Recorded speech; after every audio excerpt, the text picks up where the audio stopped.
Mga kapuso, duha ka riders patay sa separadong aksidente sa motorsiklo sa Jaro, Iloilo City, kag Pavia, Iloilo. Sa Oton naman, duha ka riders pilason sa aksidente. Si John Sala nakatutok.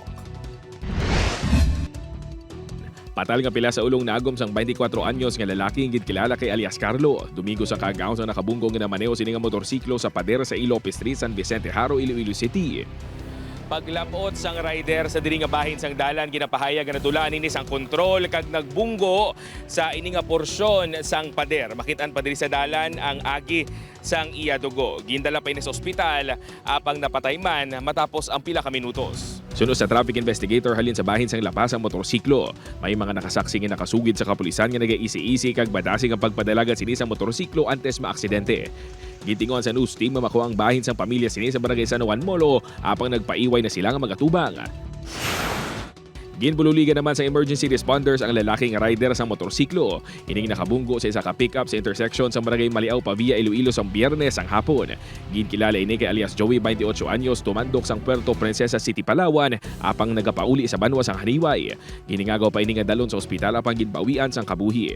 Base sa investigasyon sang Pavia MPS, paliko sa intersection ng pick-up na ginadala sang 67 anyos si alias Mario sang Jaro, Iloilo City sa naglungtad ng aksidente.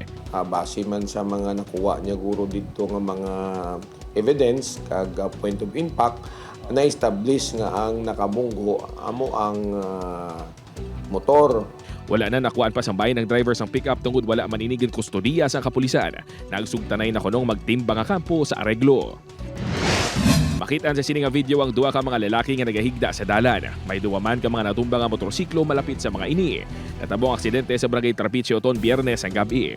Sa investigasyon sa kapulisan, patabok sa dalan ang motorsiklong ginadala ni alias Felipe nga tumandok sa among barangay sa nagluntad ng aksidente. Nagtabok halin sa pihak nga porsyon sang karsada pakanto sa pihak kag na aksidentally nabungguan sang driver to sang motorcycle nga si alias Ariel. Tumandok naman sang konsepsyon si Ariel. Wala man sa nakaangkon sang patal nga samad sa duha ka mga riders kag ila man ginareglo ang aksidente. Upod kay Cirilo Renduque, John Sala, Western Visayas.